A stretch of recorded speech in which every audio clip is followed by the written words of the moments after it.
رابطه با خانواده صحبت کردیم. آقای پوپل عزیز، شما یک تعریف میتونید از حقوق خانواده برای بیننده های از ما داشته باشید؟ مقدمه خیلی زیبایی رو مطرح کردین که خانم هاشمی گفتن در مورد خانم حسینی در مورد نقش خانواده در اجتماع گفتن بدون شک خانواده بر علاوه از اینکه یک نهاد اجتماعی است، مرکز اصلی تربیت نسل‌های آینده را خانواده تشکیل میده و بدون شک جوامعی که پیشرفت کرده در اون جوامع طبعا خانواده‌های سالم بوده که به تبع از این خانواده تانسته جوامع خود سالمتر و پویاتر نگه داره و در پیشرفت کشور خود نقش اساسی داشته باشه.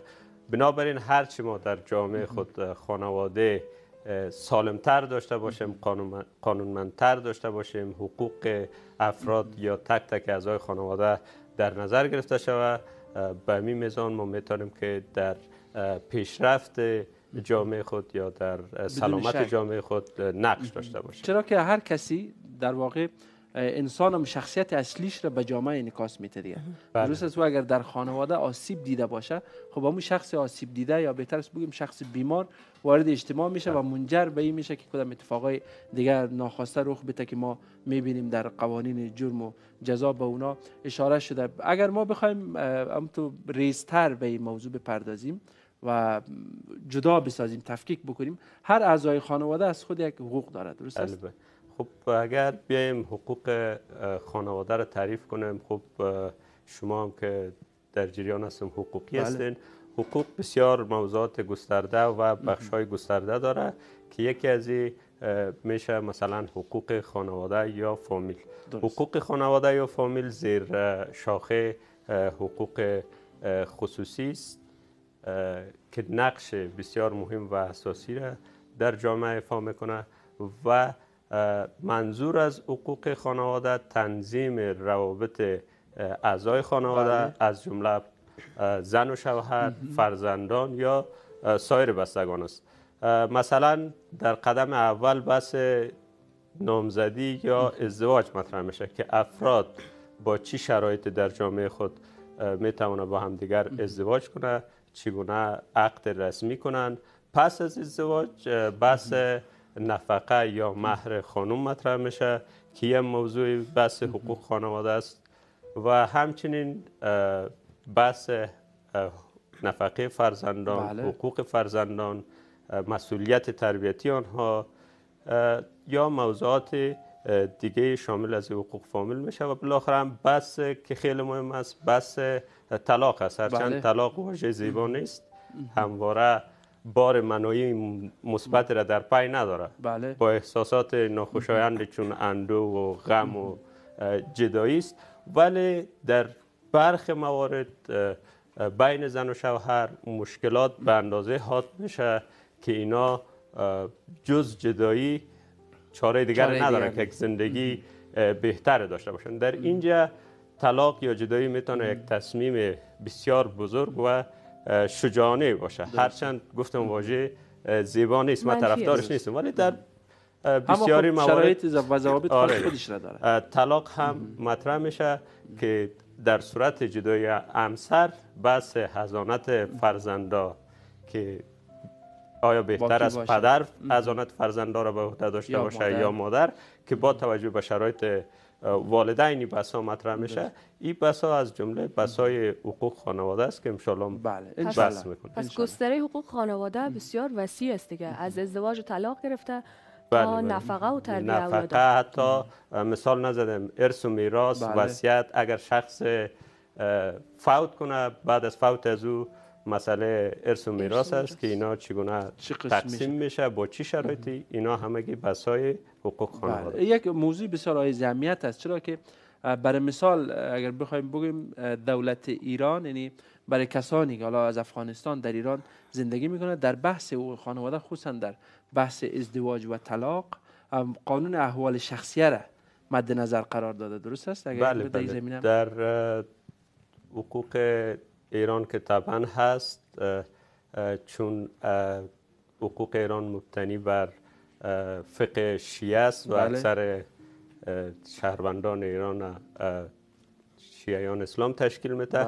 ولی در حقوق افغانستان قبلا قوانین حقوقی مبتنی بر فقه حنفی بود که با تشکیل حکومت جمهوریت، تشکیل حکومت موقت و تصویب قانون اساسی در سال 1382 دولت بری شد که برای شیعیان افغانستان که اکثریت قوی اقلیت‌های مذهبی را تشکیل میده، بیا قانون احوال شخصی را نیز تصویب کنه که در افغانستان هم برای شیعیان افغانستان قانون احوال شخصی بود که هم امو بسای حقوق خانواده میشه با توجه بر فقه شیعه. خب هم احوال شخصیه را هم یک تشریح بکنید که چی است؟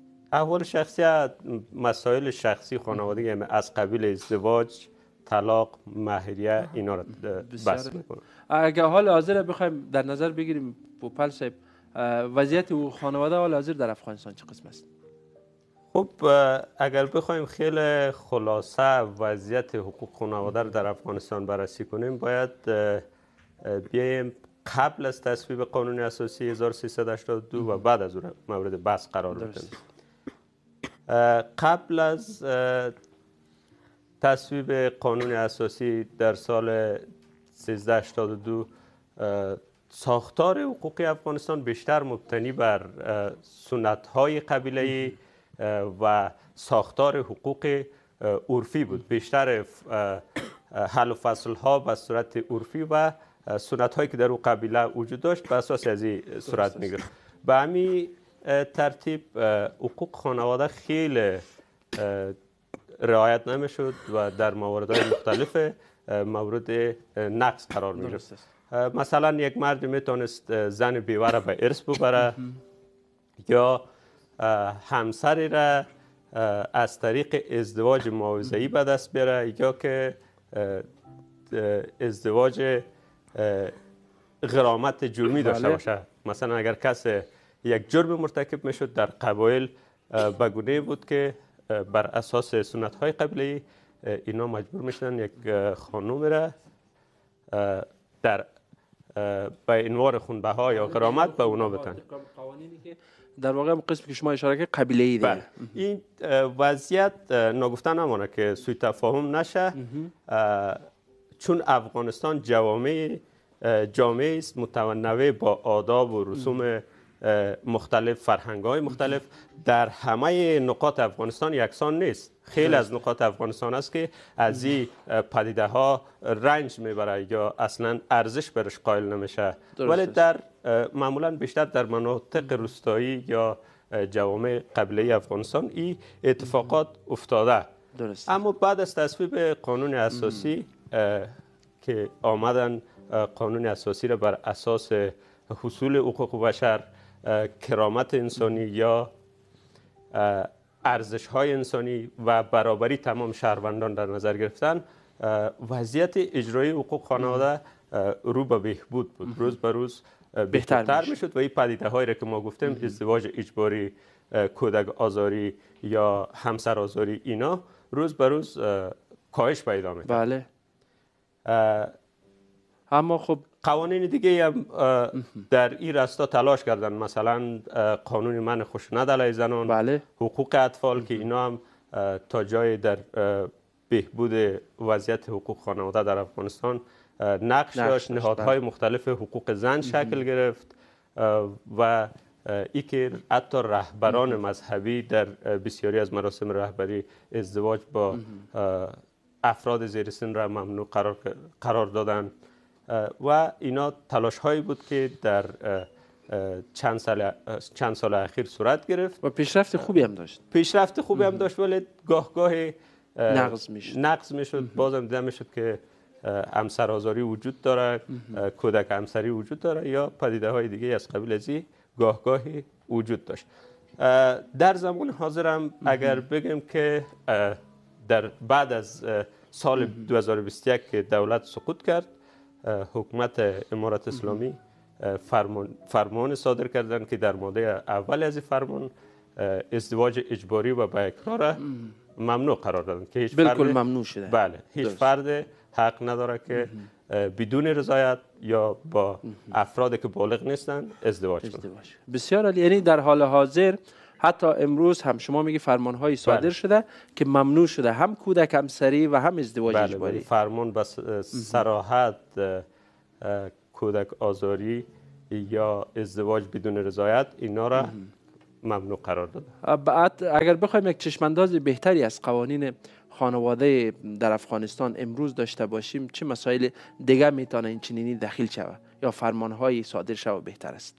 خب طبعا بهتر است که قانونگذار افغانستان حالا به هر نحوی که اجرا میکنه، چون واقعا گفتم هرچه خانواده سالمتر داشته باشیم به همون اندازه جامعه پیشرفته تر داریم. درست است. خب اگر قوانینی مثلا مثل منع کودک آزاری یا قانون منع خشونت علیه زنان یا منع ازدواج اجباری، اینا را قوانین خاص که حمایت ویژه از افراد آسیب پذیر کنه وضع و تصویب کنه و این بدون شک الزام آورم باشه که افراد پابند به او باشه و به این میزان میتونیم ما در افغانستان یک کشور مترقی و پیشرفته تر کنیم. و چقدر خوب است که از قوانین گذشته که شما اشاره کردید سال 1382 تدوین شده در رابطه با حقوق خانواده، از اونها هم استفاده شد. چیزهایی که مشخص است، یک قوانین، یک چارچوب که خوبترش است که حداقل مردم افغانستان آشنایی هم داره. بدون شک باید ساختار حقوقی افغانستان ما از سوی تصمیمات سنتی یا تصمیمات قبیله‌ای یا حقوق عرفی باید سوق بدیم به سوی یک ساختار حقوقی قانونمند مبتنی بر قوانین ناب اسلام که بدون شک تمام حقوق خانواده را بدون عیب و نقص در نظر گرفته. در این صورت ما جامعه سالم تر خواهیم. بسیار عالی، بسیار عالی، بسیار تشکر. معلومات بسیار خوبی در اختیار ما قرار دادی و حالی هم میریم، چرا که مباحث حقوقی را میگن یک کمکی سنگین است، شاید برای ما قدر مشخص نباشه، منتها از این خاطر که برای بیننده ها ملموستر باشه میریم یک موسیقی بسیار دلنشین میبینیم، میشنویم، لذت میبریم. بسیار زود برمیگردیم، همراه ما باشیم. در رابطه با حقوق خانواده برای ما معلومات بسیار خوبی دادین شما و اگر بخوایم در رابطه با اهمیت حقوق خانواده از شما پرسان کنیم پوپل صاحب، چه پاسخی برای ما میدین؟ خب طبعا سوال خیلی مهم است که شاید بیننده ها هم در ذهنشان خطور داده باشه که چرا باید برای تک تک اعضای خانواده حق در نظر گرفته شود. این حقوق خانواده از اهمیت ویژه‌ای برخوردار است و اهمیت فراوان داره که از زاویه‌های مختلف قابل بررسی است. درست است. اولین اهمیتش میتونیم بگیم که حقوق خانواده باعث حفظ و تحکیم بنیان خانواده میشه.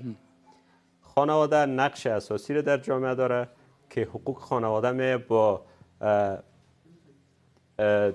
تعیین وظایف هر شخص روابط خانوادگی را به اساس اصل احترام و عدالت استوار نگه می‌داره و در صدد حفظ تحکیم خانواده است که خانواده باید همیشه حفظ شود تا یک جامعه سالم و عاری از تخلفات و جرایم داشته باشه.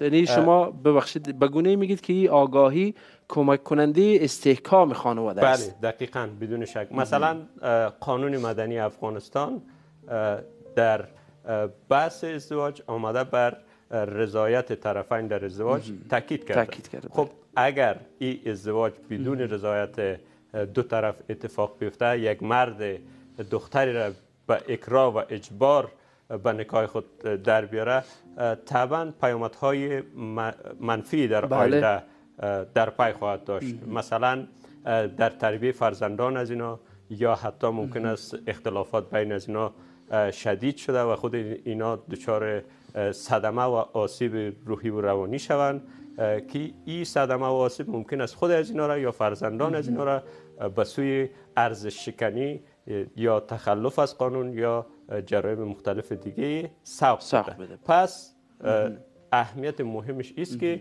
حقوق خانواده اگر به نحو احسنش اجرا شود بدون شک خانواده را استحکام بخشیده و او خانواده هیچگاه متزلزل نمیشه. بسیار عالی. به نظر شما اگر پیش از ازدواج، شما اگه اشاره کردین به قانون مدنی، اگر پیش از ازدواج بین دو نفر در کنار ازمیر محبتی که شکل گرفته یک دید واقع بینانه هم باشه و یک مقدار آگاهی هایی هم به دست بیارن در رابطه با همین موضوعات حقوقی، در رابطه با نفقه، در رابطه با عرضم به خدمت شما همین موضوع خود مهریه و یا قوانینی که یا عرفی که در افغانستان هست، گله و دیگه همین دو نفر، یعنی هم دختر هم بچه، آگاهی‌های به دست بیارن برشان بسیار مناسب تر نیست؟ دقیقاً خیلی مهم است. به همین خاطر در حقوق اسلام بخصوص در حقوق افغانستان و حقوق ایران که مبتنی از حقوق ناب اسلام است، بله. یک دوره دارم به نام دوره نامزادی، بله. که قبل از شروع ازدواج است. بله. خب این دوره طبعا برای شناخت دو طرف است که اینا همدیگر را بشناسند، ببینن مثلا در مسائل مختلف با هم توافق دارن یا خیر. در صورتی که اینا مثلا در دوران نامزادی اختلافات داشته باشه که باعث فسخ نامزادی میشه، بعد بسای حقوقی خاص خودشو داره که هدایایی که بین از اینا رد و بدل شده چه شروطی داره، نگرده چه شروطی داره و مسائل دیگه است که این دوره را آمدن خاص به خاطر از تعیین کردن که باید دو طرف شناخت‌ها و او توافق‌ها صورت بگیره، با شناخت کامل ازدواج کنند تا بعداً به مشکلات نخوره. این یک نکته بسیار ای اهمیت است، چرا که ما یک قسم هستیم تا زمانی که با مشکل نخوریم رجوع نمی کنیم. درست است؟ تا زمانی که کل چیز هم تو خوب است، خوشایند است برای ما، کل چیز را سفید می‌بینیم، ما تا یک مشکل که ایجاد شد دفعه بعد از اینکه نشه جبران کرد، خب سخت میشه دیگه. درست است؟ دیگه میگه علاج واقع پیش از وقوع باید کرد. من میگم که حتما خانواده ها هم میتونن که کمک کننده باشن، تشویق بکنن جوانایشان را که یک آگاهی های به دست بیاره تا بتونن در تصمیماتی که میگیرن خدای نخواسته دچار مشکل نشه. شما در اصطلاحاتتان در صحبت دیگه ای دارین میخواین یکی از اهمیت های حقوق خانواده را اگه بگیم بعد روی از این موضوع بریم بهتر است. یکی از اهمیتاش میتونه حمایت از افراد آسیب پذیر و پیشگیری از آسیب های اجتماعی باشه. خب اختلال در روابط خانوادگی و در نظر گرفتن حقوق یک عضو خانواده باعث میشه که رفتارهای نابسامان اجتماعی شکل بگیره که در این صورت حقوق خانواده نقض میشه و حقوق خانواده این رفتارها را با ارائه راهکارهای قانونی و حقوقی حمایت میکنه تا افرادی که آسیب پذیر هستند از اینا حمایت شده و خانواده استحکام پیدا کنه. مثلا برای اطفال چون آسیب پذیر هستند میان حقوق طفل تصویب میکنن، یا برای زنان قانون منع شکنجه علیه زنان یا موارد دیگه که اینا هم باعث میشه که افراد در آینده از خشونت خانگی یا سایر رفتارهای غیر اجتماعی بازداشته شود و جلوگیری شود. بله بسیار عالی. در رابطه با حقوق خانواده بود بخش‌های بسیار قوی‌تر و مجزات‌تر دیگه هم هست. شما اگر یک اشاره بسیار کوتاهی با توصیف داشته باشید که برای بیننده‌های عزیز ما هم شفاف شود در رابطه با می موضوعات حقوق خانواده، یک سری اشاره‌هایی داشتید، اشاره‌هایتان را یک مقدار بیشتر توضیح بدین. در رابطه با مهریه شما گفتید، بعد از در رابطه با خود ازدواج و نفقه و خود طلاق. خب مسائل خیلی زیاد در حقوق خانواده قابل بحث است. مسائل مالی است، مسائل غیر مالی است، یا مثلا نفقه فرزندان است. شما اگر اهمیتی را گفتم اگر در نظر بگیرین، قانون پدر یا سرپرست خانواده را ملزم به پرداخت نفقه فرزندان زیر 18 سال کرده است. خب اگر پدر بنابر هر دلیلی، حالا اعتیاد یا سهلنگاری یا مسائل دیگه، نفقه فرزند خود پرداخت نکنه، بدون شک فرزند ازی به دلیل مشکلات مالی یا مسائل دیگه شاید به سوی انجارشکنی یا ارتکاب جرایم سوق پیدا کنه که در اینجا به خاطر اعظمی حقوق خانواده میه پدر ملزم میکنه که باید نفقه فرزندان زیر 18 سال پرداخت کنه تا افراد خانواده قانون شکنی نکنه یا به سوی یا تعلیم و تربیهشان صحیح باشه دیگه. درست است او شخص تا مو 18 سالگی بپردازه به درس و تعلیم و آموزش و بعد از اون دیگه کم کم وارد اجتماع شود. در واقع حامی همین قشر آسیب پذیر که کودکان است در اینجا حمایت میکنه. بعد یا مثلا در مسئله ارث و میراث خانواده می از قبل شرایط تقسیم ارث بین خانم و فرزندان او مشخص کرد که چند درصد باید خانم ارث ببره، چند درصد فرزندان ارث ببره. وصیت چیست اگر وصیت کنه، آیا در وصیت پدر فرزندان از ارث محروم کنه، اینا میتونه که شدنی هست یا شدنی نیست.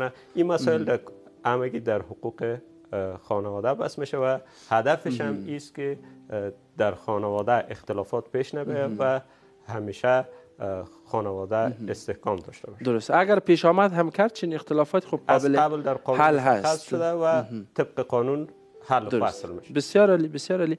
بیننده های عزیز همراه ما باشید، میریم بخش تازه ها را میبینیم. خدیجه را دیدیم که در آغاز برنامه هم اشارت داشت که دیگه یا زکام است یا آلرژی فصلی هست دیگه، نتونست که برنامه را همراه ما و شما پیش ببره. بخش تازه ها را میبینیم دیگه، تازه ها را بر شما ایزان به خانهش میگیریم. بحث خود برگشتیم. بحث حقوق خانواده یکی از موضوعات بسیار مهم و اساسی که ما تمام روز کتیش دست و پنجه نرم میکنیم و باز هم تاکید میکنیم که نیاز است که ما آگاهی‌هایی در این زمینه داشته باشیم. شما در لابلای صحبت‌هایتان از ازدواج معاوضه‌ای صحبت کردید. امیر اگه یک تشریح بتین برای ما. خب گفتیم که در گذشته ها در افغانستان بر اساس تصمیمات قبیله‌ای ازدواج به گونه‌ای بوده که یک مرد میتونسته یک زن بیوه به ارث ببره یا ازدواج معاوضه‌ای داشته باشن یا ازدواج به عنوان خونبها یا غرامت جرمی. ازدواج در گذشته ها به صورت بوده که اگر یک شخص همسرش فوت میکرده او را جزء اموال یا ارث میدونسته که این توسط قبیله منتقل می شده به یکی از بستگان متوفا که معمولا برادر وی باشه و به ازدواج از او در می آوردن بدون از اینکه رضایت یا مالکیت فرد یا همون دختر در نظر بگیرن، به عنوان مال و ارث می بردن. هدف از این هم حفظ دارایی یا ثروت و حفظ نسل عمو خانواده بوده. این کارا را به دلیل انجام میدادن که باش نسل خانواده حفظ شود یا امی ثروت و دارایی حفظ شود. گزارش های متعددی در این زمینه وجود داره. مثلا گزارش MBI شاخص جهانی فقر که از سال 2025 به ایسوست، اینا نشان میده که همچین مواردهای در افغانستان وجود داشته است. مثلا اگر یک شخص فوت میکرده، خانم از او را به برادر کوچکتر یا بزرگتر از او به عنوان ارث میدادن. اما ازدواج معاوضه‌ای ازدواج است که معمولا اگر بین قبایل اختلافات وجود می داشت، اینا به خاطر حل و فصل از این اختلافات یا پیوند جدید می آمدن زنان و دخترانی که تحت سرپرستی داشتن به همدیگر عوض میکردن. مثلا گزارش وجود داره که یک مرد 80 ساله دختر 8 ساله خودت در نکاح مرد 53 ساله در آورده به دلیلی که خود وی بتونه با دختر 14 ساله از او ازدواج کنه. و در این قسمت توصیه کنم که شما یا بینندگان اگر بخوای بیشتر مطالعه کنه، یک خانم به اسم نانسی توپر در دانشگاه لندن یک کتاب را به نشر رسانده به نام عروس‌های معاوضه‌ای، سیاست، جنسیت و ازدواج در مناطق قبیله‌ای افغانستان. این کتاب به انگلیسی نوشته شده، به صورت تحقیق میدانی است، یعنی مستند در مناطق قبیله‌ای افغانستان نویسنده حضور برده و برداشت هایی که از اونجا داشته، مشاهداتی که داشته، آمده این موارد بحث کرده که این موارد نمونه های بسیار زیاده داره که در اون کتاب نوشته شده. یا ازدواج گاهی به عنوان خونبها یا غرامت جرمی است. قدیما که در قبایل دعوا صورت می‌گرفته یا قتل صورت می‌گرفته یا خصومت‌های خانوادگی بوده، اینا اگر شخص به قتل می‌رسیده مجبور بوده خانواده که قاتل بوده، قبیله قاتل، یک دختر جوان خود به پسر خانواده مقتول به عنوان خونبها ازدواج بدون از اینکه رضایت یا رضایت در شرط باشه. اما بعد از تصویب قانون اساسی و قانون مدنی در افغانستان رضایت طرفین در عقد که پیشتر هم اشاره کردیم شرط دانسته شد و این موارد روز به روز کاهش پیدا کرد. ولی باز هم گاهی مثلا ازدواج اجباری اینا در افغانستان اتفاق میفته و به امید روزی که ما بتانیم با تحقیق، مطالعه یا بالا بردن سطح آگاهی مردم این آمار هم کلا از بین ببریم و دیگر در افغانستان شاهد همچین موارد نباشه. بسیار. چه کارهایی باید صورت بگیره که دیگه بالکل شاهد این گونه موارد نباشیم؟ کار اصلی که باید صورت بگیرد ساختار نظام حقوقی افغانستان باید پیشتر هم گفتیم به سوی یک ساختار قانونمند مبتنی بر قوانین اسلام سوق پیدا کنه. دیگه مردم به سنت‌های قبیله‌ای یا حقوق عرفی پابند نباشه که حل و فصل مسائل بیاین بر اساس حقوق عرفی انجام بدن. اگر این کار صورت بگیره طبعا خیلی آمار کاهش خواهد پیدا کرد و یکی دلایل عرفی هم میتونیم فرعی هم میتونیم بگیم مثلا سطح آگاهی مردم بالا ببریم، تحصیلات خودش نقش مهم داره در این کار. هرچه خانواده ها تحصیلاتش بالاتر بره طبعا این پدیده ها کاهش پیدا میکنه. یا که در رهبران مذهبی ملا امام ها در مساجد اینا میتونن مثلا برای مردم او قبیله آگاهی بدن که همچین مسائل در جامعه خوب نیست، صورت نگیره و ممنوع اعلام کنه. اینا میتونه به میزان خود کاهش پیدا کنه. و یک موضوعی که خودت گفتی 3 فرمان صادر شده در این رابطه که زمانی که رضایت نباشه، یکی از فرمان ها همی بود دیگه و شامل اینها هم میشه، چون در این مواردی که شما اشاره کردید هیچ گونه رضایتی درج نشده دیگه. فعلا مثلا در حال حاضر حکومت افغانستان به دست حکومت طالبان یا حکومت امارت اسلامی است که اینا خود حکومت فرمان صادر کرده که هیچ شخص نمیتونه با اجبار و اکراه فرد زیر سن را یا بدون رضایت یک فرد به نکاح خود در بیاره. این فرمان اجرایی است و افراد حق از این نداره. اگر انجام هم میگیره مطابق با قوانین افغانستان یا این فرمان قوه قضاییه محاکم میتونه به این قضایا رسیدگی کنه. بسیار عالی. و در رابطه با کودک همسری اشاره داشتی، اگر بخوای تشریحات بدی؟ خب کودک همسری هم در افغانستان متاسفانه خیلی زیاد وجود داشته از گذشته ها تا به اکنون. اگر بیایم یک تعریف از کودک همسری کنیم، یونسوف گفت کودک همسری تعریف میکنه که هر ازدواج رسمی یا غیر رسمی زیر سن 18 سال است. چه ازدواج رسمی یا غیر رسمی باشه زیر 18 سال اتفاق بیفته به این کودک همسری میگه. و قانون مدنی افغانستان در حال که آمده سن ازدواج برای دختران 16 سال و سن ازدواج برای پسران 18 سال در نظر گرفته. پس مطابق قانون افغانستان هم اگر زیر سن 16 سال برای دختران و زیر سن 18 سال برای پسران ازدواج رخ بده، این ازدواج کودک همسری میشه. اما در گزارش یونسوف که گزارش تازه هم هست 57% از دختران افغان زیر ازدواج زیر 16 سال یا کودک همسری قرار دارند. گزارشی که ارائه شده گفته که معمولا دختران افغان در سن 15 و 16 سالگی ازدواج میکنند که این پدیده بسیار زیاد است و میتونه عوامل مختلف هم داشته باشه. یکی از عوامل از فقر است. درست است. مردم افغانستان با مشکلات اقتصادی شدید دست پنجه نرم میکنه، برای خرید جزیه یا مشکلات اقتصادی دیگر مجبور میشن که دختران خود حتی بفروشن. بعضی از مواردا بوده که دختران خود به فروش رساندن یا اینا زیر سن قانونی ازدواج کنن. یکی هم امین سنت های قبیله‌ای است که سنت های قبیله‌ای معمولا در افغانستان دختر تا زمانی که جوان میشه یا تازه به سن بلوغ میرسه بدون از اینکه رضایت داشته باشه یا نه ایره به نکاح یک مرد در میارن.